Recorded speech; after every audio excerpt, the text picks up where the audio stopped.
This is the IBJ Podcast for the week of March 28th, 2022, brought to you by Taft. I'm your host, Mason King. Welcome back to the podcast, everybody. As you know, as the title implies, this is a business podcast, so I'm going to assume you are familiar with the concept of supply and demand. Of course, over the last 2 years, we have left the conceptual stage in the dust in terms of experiencing what happens when supply can't come close to meeting demand. Starting with toilet paper and working our way up to SUVs, we've discussed here on the podcast the persistent supply chain problems that have weighed on the economy and sparked massive inflation. Today, with IBJ columnist and IBJ Podcast contributor, Pete the Planner, we're going to look more closely at cars and how the supply crisis affects the consumer experience. For example, on the supply side, IBJ in just the last few days has reported on 2 major Indiana assembly plants temporarily closing because they can't get all of the parts they need. Inventories at new car lots have shrunk to barely recognizable levels, which then puts pressure on the used car market. What this means for the poor souls who find themselves in need of new transportation is higher prices, of course.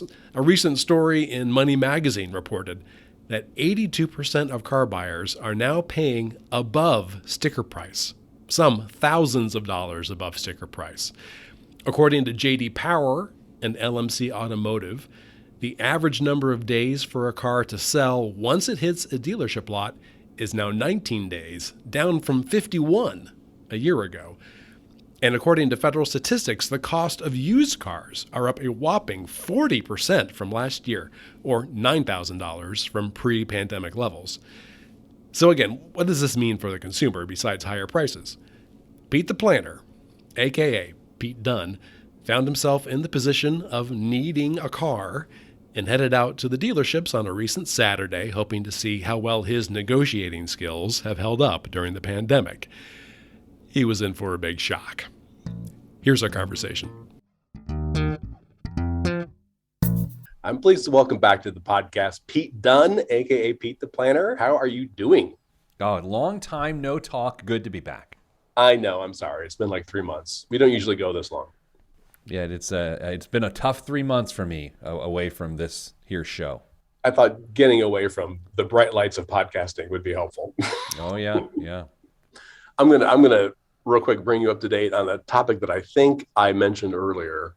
I think we have finally finished our home improvement project that we started in October, and that I think in a normal year probably would have taken 2 weeks. So did it came in behind schedule? Did it come in under budget or over budget, Mason? Budgets. What? So over budget. Yeah. Yeah, we replaced all of our windows, and we got a new front door and a new back door. And as you will assume correctly, it took us months to get all the materials that we needed. And then, once they got in there and they saw, well, we actually need this 354 bolt instead of the 352 bolt, then it took like another month, and then it took another month for this. And then one of the pieces of glass cracked, and not because my son was throwing his basketball against the window. And then to get the replacement window, it took forever. So the replacement window. That's a riveting update. And I want you to know that my sleep pattern will resume to normal now that I have that information you just shared. So thank you so much. Well, I do that, with an eye towards today's topic, which of course is about, at least tangentially, supply chain problems. And I'll let you kind of bring it in here, but I'll start off by saying, I take it from your IBJ column this coming week that you went out shopping for a car this month. Oh, I did. And so here, let's fire off the disclaimers now. Okay. All right. Number one, I am not a car guy. Just not. Number two, I'm going to have some very frank comments during our discussion today, and I don't want you to think that they reflect upon the entire automotive industry, salespeople, car dealers. I'm hoping we can just have an honest conversation and not have it blown out of proportion as to these people are good or these people are bad. But I'm just going to share my experience because it was absolutely jarring. Wow. Okay. Well, start me off quick. What were the circumstances? Why did you need to shop for a car? Did you like drive into a swimming pool sized pothole? No, so here's the thing. I happened to have leased right before the pandemic or a year before the pandemic. So that is to say, come May, I was going to have to turn in my lease, buy my lease, all these sorts of things. So I will shortcut the process for you. Because I had so few miles on my lease, I bought it outright. And then resold it. I didn't want to keep the car. I didn't really like it, which was one of the reasons I leased. And so I made like $9,000 by acquiring my car and then quickly selling it again. So then I needed to find another car, so I chose to lease again. And I didn't want to wait till May because I started hearing about all these supply chain issues. And the only time I had to solve this problem, and I'm not being hyperbolic here, was last Saturday.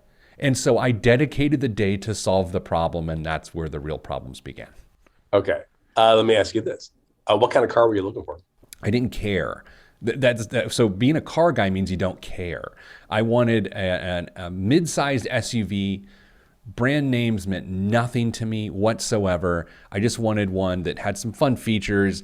I didn't care about luxury. I just needed a mid-sized SUV that got decent gas mileage. Okay. Now, were you looking specifically for new, or were you also going to used car lots?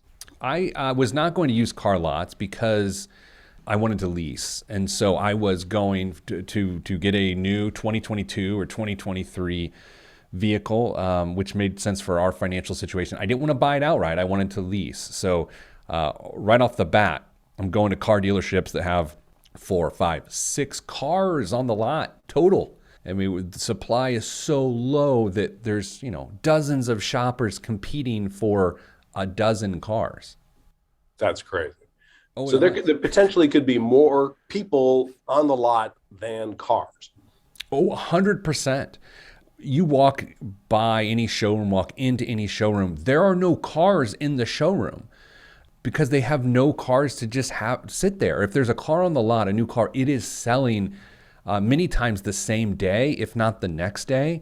Mm-hmm. And which really gets into the point of today's conversation is how the dynamics of supply and demand can really change the buying dynamic that we're so used to in particular industries. There's always this idea that you can go to a car lot and haggle or bargain or whatever you want to call it. Man, those days are so far behind us, Mason. I'm not an expert negotiator by any means, but there's no leverage. At one point, the finance manager said to me when I pushed back on some absurd fee, he's like, hey, I don't want to be rude, but I don't really care because if you don't buy this, someone's going to buy it in an hour. And it wasn't a bluff because there were people in the dealership waiting to talk to someone to buy a car. That's crazy. So, but let me get this straight. So you wanted to lease, not buy. Correct. But these are the same cars that people are looking at to buy. Yeah, right. That's a really good question because the same pool of new cars goes to people whether they're buying it or leasing it. Like there's not separate pools of cars. And of course, there's used cars too. But I was looking to lease a new car based on my financial situation. And I think a lot of times when financial experts start talking about buying cars and I only buy used, and they're like, look, man, there are no big, fast rules of thumb. Different financial situations call for different decisions. And in our situation, leasing made a ton of sense the last time around. And we made $9,000 on it. And this time around, we went with a similar decision. Okay. So kind of apropos to the conversation, it's really about negotiating at that point. Do you have the ability to negotiate? Now, look, funny thing is, in my business life, I can negotiate pretty darn well. In my personal life, when it comes to the major purchases, I'm just not that good of a negotiator. And there's certain elements of negotiation, being willing to walk away, having sort of a drop dead amount, not backing yourself into a corner from a time frame perspective. And by going car shopping in March as opposed to May, I thought I solved some of those problems. But Mason, what I saw was the auto industry has such huge supply chain issues that the problem is going to get worse by the time I got to May. So I made the executive decision within the day to get it done. I left my home at 8:45 a.m. on Saturday morning. I got home with a car, a new car, at 7:30 at night. And the craziest part about that is once I made my selection and I said, I want to buy this car, I want to lease this car, it took over 5 hours for me to leave the dealership. Why? I don't know, other than to say it's chaos. And this is where I don't want your listeners to take away that I'm like using a bully pulpit to beat up on an industry. I have no problem with the car industry. Everyone's just doing their best. Really, I'm not. Pete the Planner says car dealers are out of control. No, I'm not. I'm just saying it was such a jarring experience from anything I've ever dealt with, and it has a lot to do with supply chain. Mason, as I'm sitting there for 5 hours, there are car carriers coming up, dropping off new cars, and the second they get on the lot, people are going up and looking at the cars and wanting to make a deal on it. It reminded me of the Cabbage Patch Kids craze of the 1980s. When my mom chased down a semi at Children's Palace in 1983 and bought me a lady doll, Rebecca Sue, because it's the only one they had, and so that's the one I got. I wanted a boy doll, but Rebecca Sue was my playmate for years. It's interesting that you bring up the supply chain problems. We had a story the other day about the Toyota plant in Princeton, Indiana, which, again, is not the first time during the pandemic or the supply chain crisis, is going to shut down selectively for several days because they don't have all the stuff that they need to make cars. Right. So I was talking to one particular manufacturer, car dealer manufacturer, when I was out on Saturday, and he said a majority of their wire harnesses, which now, look, I'm not a car, I don't know what a wire harness is. I feel like I'm rock climbing. I don't know what's happening. Were made in Ukraine. Oh, and wow. He's like, they're completely shut down. So this manufacturer, and I don't really want to go into it because I can't verify that, right? I can't confirm that is true. But secondhand, the idea is that will affect their supply chain and their car supply going into May or June, where they may not even be able to deliver cars in May and June.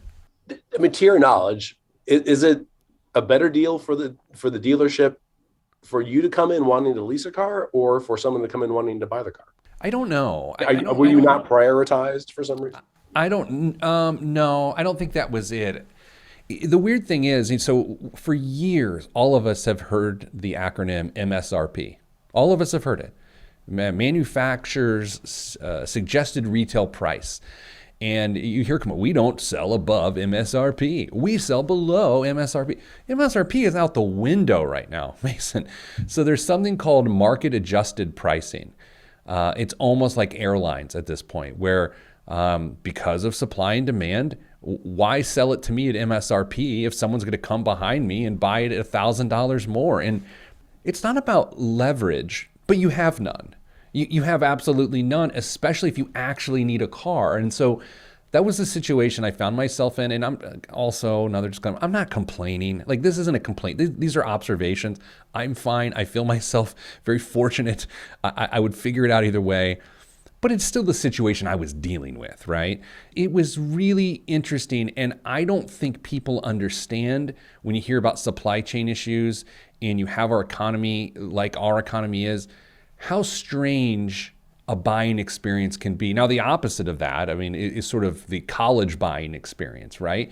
If you're shopping for a college education, you still have all the leverage, right? That's the glory of this entire conversation. Is some things you still have leverage because of supply and demand, and others you do not. Yeah, but for example, the existing home market, which we've been talking about for 2 years, and strangely is just intensifying the problem of there being very little inventory, and the people who have the means are able to bid up home prices well beyond let's say the manufacturer's adjusted retail price, whatever the home buyer has placed the price at. It's nothing now to see bids come in 5 or 10% above the asking price. Yeah, and so I am not an economist. I'm not, but I dabble. Here's where the differences lie. So let's take 3 things, okay? We're going to take a house, we're going to take a car, and we're going to take a pizza. All right. You don't go into a pizza place and start haggling. You know what? I want it for $7. They're like, no, it's $9. You're like, no, I'll take it for $7. Like that doesn't happen because of supply. They can just make another one. There's no shortage of pizza, right? It has nothing to do with what you are willing to pay. You either buy it or you don't, and get out, get some breadsticks. Now with cars, because it's a shorter manufacturing process as opposed to a house, you should be able to have a more similar experience to pizza. Whereas, there's potentially some leverage, maybe not, it sort of ebbs and flows. But with housing, because land is more scarce than, say, a car, and because of the price tag of these things and buyers being qualified, it's just a different dynamic. Where would you normally have expected to have some leverage? Maybe in terms of incentives for the car or favorable financing. Yeah, when I leased my last car, there were lease deals out the wazoo, right? The car lots were filled, and this was in 2019. I think I bought man, I'm so bad. The pandemic has sapped my brain of trying to understand when time happened. I think May or June of 2019, car lots were packed. And so you got lease incentives to get the cars off the lot, to keep them moving. There's no incentives. It's like, you buy this or don't, but then just leave, please. When you lease a car, do you have to put money down, or are you just signing basically a rental agreement? It depends. It can go either way. I typically don't put money down on a lease. Some people do, some people don't. I tend to not do that. And then it affects your payment, right? And then you've got to stay under the mileage. And I think you know me well enough that I went home immediately and, of course, created a spreadsheet that tracks my mileage for the 36 months that I own the vehicle. And I even filled in our vacation trips of when we're driving, my commute to work, how many times I go downtown versus the north side. I am a tedious person, and I love a spreadsheet. I excel at them. How long have you been using that? That's beautiful. Well, it works. That's good. I like it. Do you have any other dirt on the folks you dealt with at the dealerships? How many did you go to, by the way? That's a great question. How many dealerships did I go to? I talked to people at 5 dealerships. By 2 p.m., I had selected the dealership, and I had more or less by 2:30 selected the vehicle. And again, I didn't leave till 7:30. And I also, other important notes here, I didn't have problems with financing, right? My credit score was fine. I had funds. They didn't even verify my employment. So that was fine. And yeah, I saw other people within the dealership, their journey that day was delayed by their financing, right? I was sitting there listening to these conversations. The Pete the Planner side of me is freaking out. I want to be like, don't do it. but the Peter Dunn side of me was just annoyed. What's interesting, and I think this is maybe a takeaway from this conversation, what I learned is that most people were ordering a car or putting money down on a car that hadn't been manufactured yet. And so it was the backlog. It's okay, well, we have been promised, our allocation is we're getting 6 of these, 5 of these. One comes April 15th, one comes May 7th. And so you found people looking at these spreadsheets and then people are saying, okay, well, we'll take that one. We'll put money down. And so half the cars that were promised in the next 60 days to the dealership are already sold. Forget the ones that aren't on the lot. God, that's crazy. It is crazy. And so what I'm saying, if you find yourself in the next 3-4 months or so in which you need a car, legitimately need a car, be ready. Go now. And I don't say buy now. I'm just saying start understanding the dynamics of this, because it is nothing you've ever experienced before. Okay, let's take a quick break to hear from our sponsor. This is the IBJ Podcast. Taft, today's modern law firm. With more than 625 attorneys across 11 offices, we provide solutions to the business issues facing middle market and emerging companies alike. We do this through a highly collaborative and inclusive team approach. Taft, the modern law firm. To learn more, visit taftlaw.com.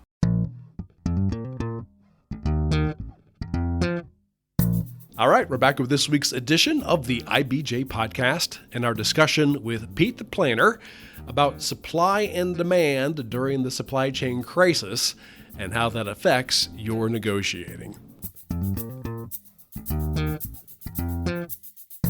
Now, I have only bought used cars. in my life. I've never had a new car. I know nothing about leasing. Can you just tell me, I'm curious, why do you lease instead of buy? That's a good question. I used to only buy used cars as well.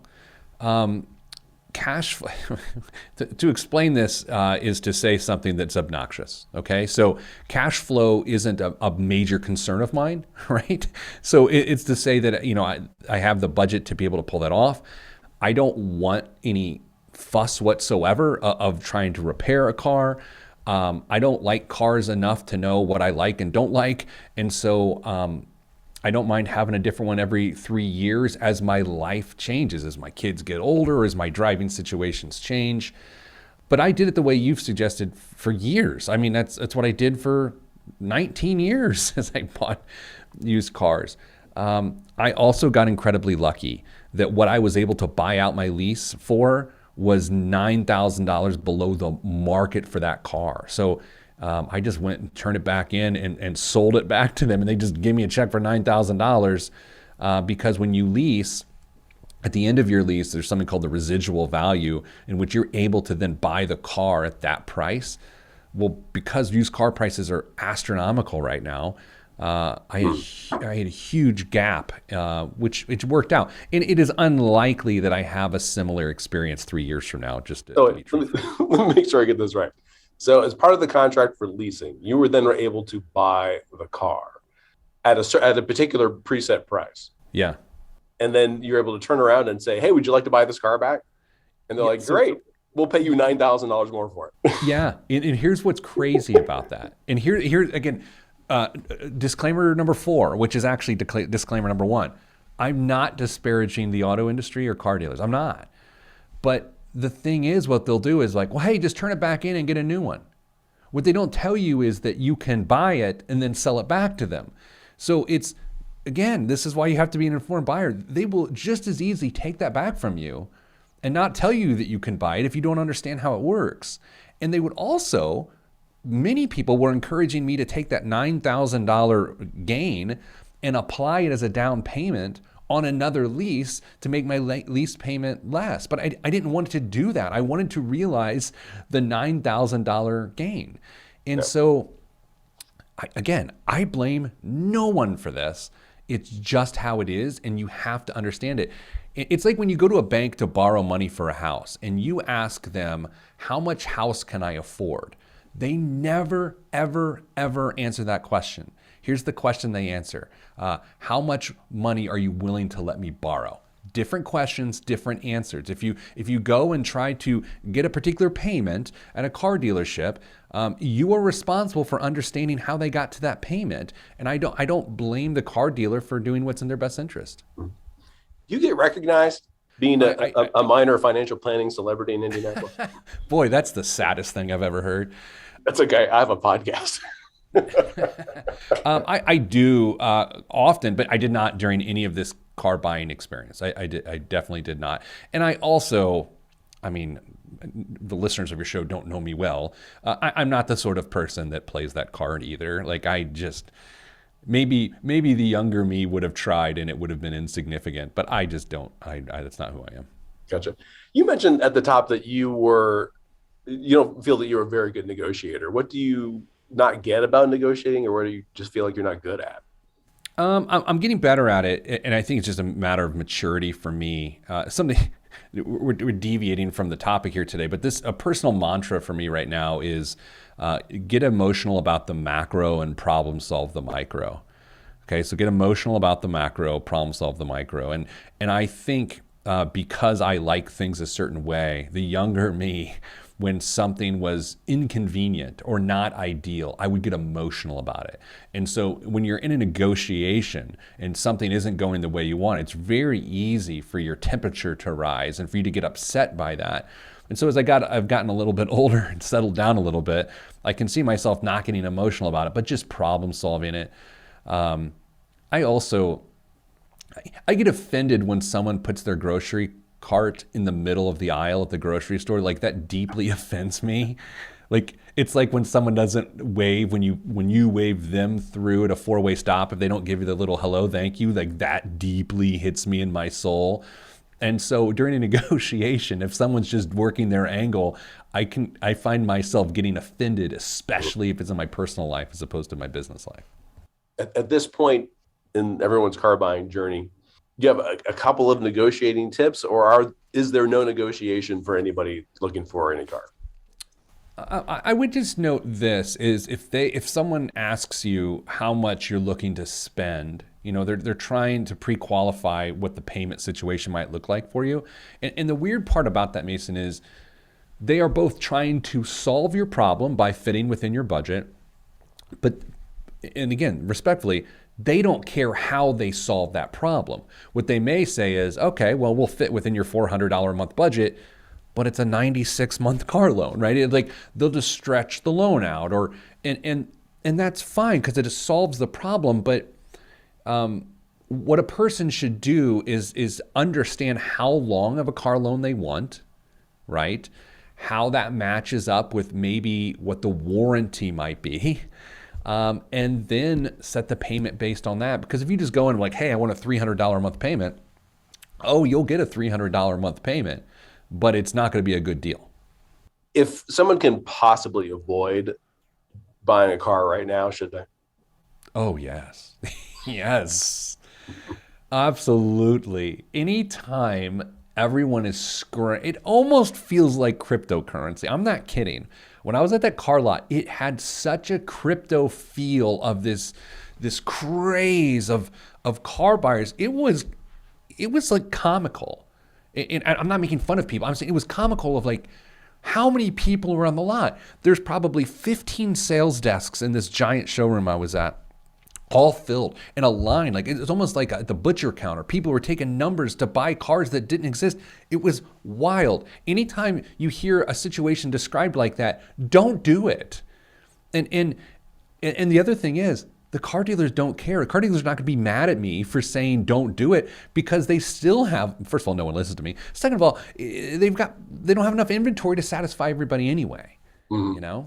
It is the weirdest buying experience I've ever had, and I don't believe it's isolated to where I chose to shop because I was out all day talking to people on the north side, the south side, and so I was at one lot. Oh wow! So you just didn't like do that run on 96th Street. You actually went around there. Town. Yeah, I started there, and then I did the South Side run.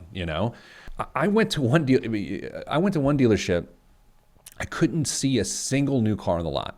A single new car. There was not one I could visually identify, and no one walked out to be like, oh, what brings you in today? Right? I don't need people to service me. Like, that's not what this is about. But this is why I wrote a column about it, and this is why we're tantalizing your listeners today, because it was so strange how the leverage and the dynamics of this tried and true negotiation, like it's people joke about buying cars all the time. This was no joke. This was very strange. I've got an idea that I was thinking about while I was writing questions for our interview. In the same way that you would hire like a realtor to help you buy a home, search and buy for a home, what if somebody offered the service of helping you search for the car and then would be your negotiator to buy the car? So you didn't have to do any of this stuff. And somebody who really knew what they were doing, knew what kind of incentives were available, knew how to deal with the dealers, somebody who hopefully wasn't in bed with the dealers. That struck me as something that I would be really interested in as a very poor negotiator and car buyer. Does anybody do anything like that? I don't know, but you just reminded me why this was so frustrating for me. The last 3 cars I bought prior to this lease, I had a friend who owned a car dealership, and it's not that he gave me great deals, it's that I trusted him. And I would literally send him a text that said, hey man, I need something. I don't care what it is. Here's some parameters. And he would have someone drive the car to my home. I'd look at it. I'd write him a check, and then someone else from the dealership would pick up the person. So I sort of had this concierge service because I wasn't a discerning buyer. I was just like, whatever. Yeah, I don't care. So what you've just described, Mason, it was something I would use because I don't want to deal with any of it. it's just not something I care about. Well, great. Well, thank you for sharing your experience. This has made me very glad that I have a 10-year-old car that is still running. Yeah, I want to close my thoughts, of course, with a thank you to you for your time, but just to everyone else. I understand that my car buying issues are not a priority to anyone else. And I understand there are a lot bigger challenges that we face.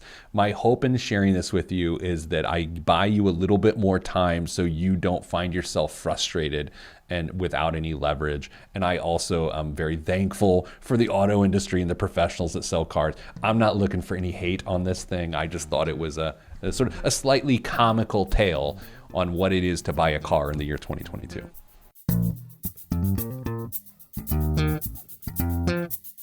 My thanks again to Pete Dunn. A quick reminder, his column on personal finance appears regularly in the print edition of IBJ, and you can find several years' worth of his work at IBJ.com. And before you get on with the rest of your week, there are a few stories and features in the latest print edition of IBJ I want to point out. You can get a good look at Indianapolis's future with the latest edition of IBJ's annual 40 Under 40 feature, spotlighting the young and youngish movers and shakers who are setting the tone for Central Indiana and getting things done. Also in this week's issue, John Russell reports that 14 of Indiana's 54 rural hospitals are at immediate risk of closing due to continued financial losses and lack of financial reserves. And Mickey Shuey has details on the $80 million conversion of downtown's 20-story AT&T building into luxury apartments. And again, you can find these stories in the latest print edition of IBJ or online at IBJ.com. I will say it is quite a bit easier to access all of the latest local news about business and politics and all of IBJ's data on Central Indiana's business, community, and economy if you're a subscriber. It works out to about $2 per week for actionable information you're not going to find anywhere else. Just go to IBJ.com and click on the subscribe button. And thanks again for making time this week for the IBJ Podcast, which is edited by Leslie Weidenbender. I'm Mason King. Hang in there, everybody. We'll be back again next week.